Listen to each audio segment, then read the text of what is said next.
नमस्कार दोस्तों, एक महत्वपूर्ण वीडियो में आप सभी का फिर से स्वागत है। CG TET practice set number 8 चल रहा है, पर्यावरण विषय, जिसका पीडीएफ आपको डिस्क्रिप्शन लिंक में जो ग्रुप का लिंक दिया हुआ है वहां से आप ज्वाइन हो जाइए और उस ग्रुप में आपको पीडीएफ का लिंक मिल जाएगा, जहां से आप इसे डाउनलोड कर सकते हैं। तो दोस्तों चलिए वीडियो को शुरू करते हैं, लेकिन यदि आप चैनल पर अभी नए हैं तो चैनल को सब्सक्राइब कर लीजिए। इसी प्रकार सभी सब्जेक्ट के वीडियोज़ प्रैक्टिस सेट के रूप में आने वाले हैं। चलिए स्टार्ट कर लेते हैं। यहाँ पर सबसे पहले आपको प्रश्न आता है, रीता कक्षा 4 की विद्यार्थी पर्यावरण अध्ययन में अच्छे अंक प्राप्त नहीं कर रही है, जबकि अन्य विषयों में इसकी उपलब्धि अच्छी है। इसका संभावित कारण हो सकता है। आपके ऑप्शन से लड़कियां पर्यावरण अध्ययन में कमजोर है, लड़कियों के लिए पर्यावरण अध्ययन आवश्यक विषय नहीं है, या बच्चों को पर्यावरण अध्ययन सीखने के लिए अधिक बुद्धिमान होना आवश्यक है। पर्यावरण अध्ययन पढ़ाने की नवीन विधियों में कुछ समस्या है। बताइए इसका फाइनल आंसर क्या होगा? ऑप्शन नंबर डी होगा। नेक्स्ट देखते हैं, शिक्षण में पाठ्यक्रम संबंधी क्रियाओं का प्रयोग। ऑप्शन है, शिक्षण को आसान बनाने के लिए किया जाता है, शिक्षा को रोचक, सुग्राही, प्रभावशाली बनाने के लिए किया जाता है, शिक्षण को आकर्षक बनाने के लिए किया जाता है, या फिर शिक्षण में सहायता प्राप्त करने के लिए किया जाता है। तो इसका फाइनल आंसर आएगा ऑप्शन नंबर बी। नेक्स्ट देख लेते हैं हम लोग यहाँ पर, पर्यावरण प्रदूषण को रोकने का सबसे उत्तम उपाय है विद्यालय में पर्यावरणीय शिक्षा की व्यवस्था। आप इस कथन से क्या हैं? ऑप्शन है, पूर्ण सहमत, पूर्ण असहमत, संभवतः सहमत, या फिर अनिश्चित। तो इसका फाइनल आंसर आएगा ऑप्शन नंबर ए, पूर्ण सहमत। नेक्स्ट देखते हैं, पर्यावरण यदि कक्षा के बालकों को गृह कार्य दिया जाता है तो इसका उद्देश्य है। आपका ऑप्शन है, दंड देने के लिए, अधिगम प्रक्रिया को सुगम बनाने के लिए, या फिर विद्यालय के स्तर को छुड़ाने के लिए, बालक को घर में व्यस्त रखने के लिए। इसका फाइनल आंसर आएगा ऑप्शन नंबर बी। अम्ल वर्षा का निर्माण मुख्यतः निम्नलिखित 2 गैसों से होता है। ऑप्शंस बता रहे हैं आपके, मीथेन एवं ओजोन, ऑक्सीजन एवं नाइट्रस ऑक्साइड, मीथेन एवं सल्फर डाइऑक्साइड, या फिर कार्बन डाइऑक्साइड। तो बताइए इसका फाइनल आंसर क्या होगा? ऑप्शन नंबर बी होगा, ऑक्सीजन और नाइट्रस ऑक्साइड। नेक्स्ट देखते हैं हम लोग, छात्रों को प्रभावी ढंग से सूचनाएं संप्रेषित करने का एक माध्यम है। आपके ऑप्शन से चार्ट एवं मानचित्र, ध्वनि युक्त फिल्म प्रोजेक्टर, मौखिक उच्चारण एवं वाक्य, या फिर श्यामपट्ट प्रस्तुतिकरण। तो इसका फाइनल आंसर आएगा ऑप्शन नंबर डी। नेक्स्ट देखते हैं, हमारे अपने प्राकृतिक परिवेश में घटित होने वाली विभिन्न घटनाओं के कारणों का पता लगाने के लिए पर्यावरण विषय में किस विषय को सम्मिलित कर सकते हैं? ऑप्शन से भूगोल, इतिहास, भौतिक विज्ञान, या फिर रसायन विज्ञान। तो इसका फाइनल आंसर आएगा ऑप्शन नंबर सी। नेक्स्ट देखते हैं हम लोग, क्या अभिभावकों को अपने बालकों को गृह कार्य करवाने में सहयोग देना चाहिए? ऑप्शन है, हाँ, इससे अभिभावकों को अपने बालकों की प्रकृति का पता चलता रहेगा। नहीं, यह अभिभावकों का अतिरिक्त बोझ है। नहीं, बालकों को अपना गृह कार्य स्वयं करना चाहिए। हाँ, इससे बालकों गृह कार्य अवश्य कर लेंगे। तो इसका फाइनल आंसर आएगा ऑप्शन नंबर ए।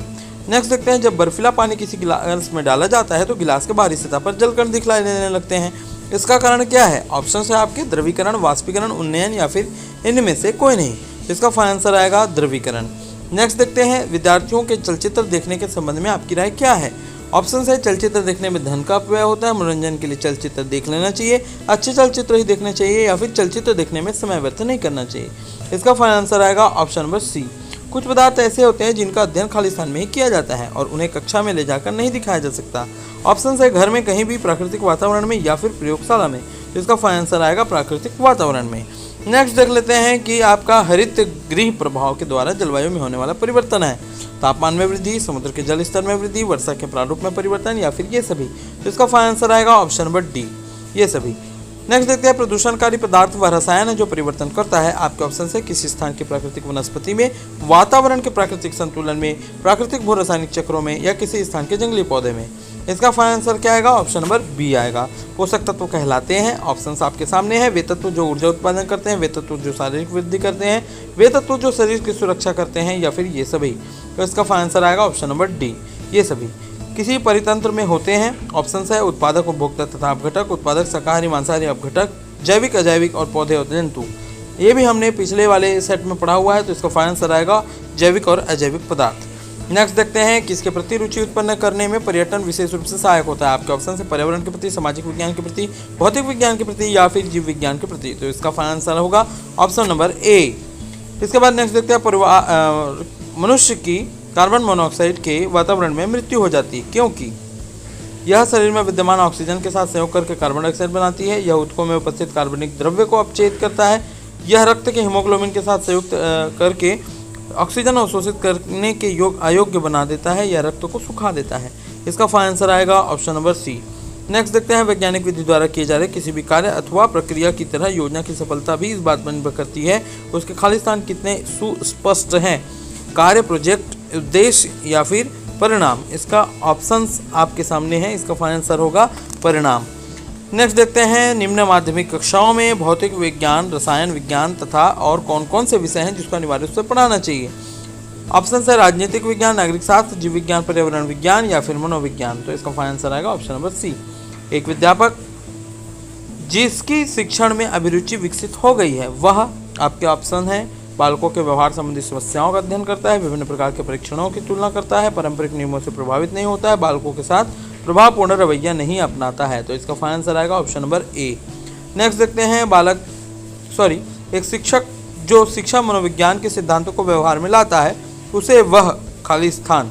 ऑप्शंस आए हैं आपके, शिक्षण व्यवसाय में गर्व की अनुभूति होती है, प्रश्नों के त्वरित तैयार किए गए समाधान प्रस्तुत करता है, बालकों की व्यक्तिगत आवश्यकताओं के अनुकूल अपनी शिक्षण विधि को समायोजित करता है, अधिगम सिद्धांतों में तुलना करता है।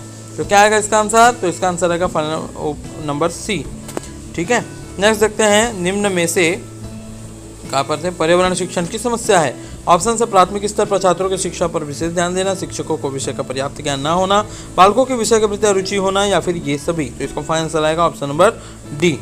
नेक्स्ट देखते हैं, वायुमंडल में प्रदूषणकारी कार्बन डाइऑक्साइड, मीथेन, क्लोरोफ्लोरोकार्बन आदि की मात्रा बढ़ती जा रही है। इन गैसों के ऊपरी वायुमंडल में एकत्र होने से पृथ्वी के तापमान में वृद्धि और जलवायु में परिवर्तन हो रहा है। इसके लिए जिम्मेदार गैसों को कहा जाता है, आपके ऑप्शन है ग्रीन हाउस गैस, हल्की गैस, भारी गैस या प्राकृतिक गैस। तो इसका फाइनल आंसर आएगा option number A, green house प्रभाव। नेक्स्ट देखते हैं, पौधों तथा जंतुओं के सहस्त्रों तक जमा होने और विघटन के फलस्वरूप प्राप्त अवशेष जीवाश्म कहलाते हैं, जैसे कोयला, तेल एवं प्राकृतिक गैस। इन पदार्थों को ईंधन के रूप में प्रयुक्त करने के कारण इन्हें खालिस्तान कहते हैं। आपके ऑप्शन है जीवाश्म ईंधन, liquefied petroleum gas, compressed natural gas या फिर बायोगैस। तो इसका फाइनल आंसर आएगा ऑप्शन नंबर ए, जीवाश्म ईंधन कहा जाता है। नेक्स्ट देखते हैं, ओजोन परत की क्षय का मुख्य कारण क्या है। ऑप्शन है क्लोरोफ्लोरोकार्बन, नाइट्रोजन कार्बन मोनोऑक्साइड या फिर नाइट्रोजन ऑक्साइड। तो इसका फाइनल आंसर आएगा option number A, chlorofluorocarbon. Next देखते हैं, कौन सी विटामिन जल में घुलनशील होती है। विटामिन ए एंड सी या फिर बी एंड सी या फिर बी एंड डी या फिर ए एंड डी। तो इसका फाइनल आंसर आएगा option number B and C. Next देखते हैं, जल से बाहर निकाले जाने पर मछलियाँ मर जाती है क्योंकि ऑप्शन है उन्हें ऑक्सीजन अधिक मात्रा में प्राप्त होती है, उनका शारीरिक ताप बढ़ जाता है या फिर श्वास नहीं ले पाती है या इनमें से कोई नहीं। तो इसका फाइनल आंसर होगा, सभी जानते हैं, श्वास नहीं ले पाती है। विलुप्ति के संकटग्रस्त जंतुओं एवं पादपों की सारणी का प्रकाशन की पुस्तक में किया गया है। ऑप्शन है red data book, green data book, black data संकटग्रस्त पुस्तक। ऑप्शन आया आपके सामने है, इसका फाइनल आंसर होगा रेड डाटा बुक। ठीक है, विलुप्त वाले का ध्यान रखना, रेड डाटा बुक में आता है। नेक्स्ट देखते हैं, भारतीय किसान दो फसलों के बीच के अंतराल के दौरान अपने खेतों को क्यों जोतते हैं। ऑप्शन है आगे की खेती के वास्ते, मिट्टी को ढीला करने के लिए, संरंध्रता बढ़ाने के लिए, सूखे से बचाने के लिए, ढीला बनाने के लिए। तो इसका फाइनल आंसर आएगा ऑप्शन नंबर बी, संरंध्रता को बढ़ाने के लिए। तो दोस्तों ये था हमारा आज का प्रैक्टिस सेट नंबर 8 और इसी तरह से आपको लगातार प्रैक्टिस सेट मिलता रहेगा। बने रहेगा चैनल पर। नए हों तो आपको चैनल को सब्सक्राइब करना है और दूसरों तक शेयर करना है, ग्रुप को ज्वाइन कर लेना है ताकि जल्द से जल्द आप सभी को नोटिफिकेशन मिले और प्रैक्टिस आप कर सके। तब तक के लिए बहुत बहुत धन्यवाद। लक्ष्यांश कोचिंग।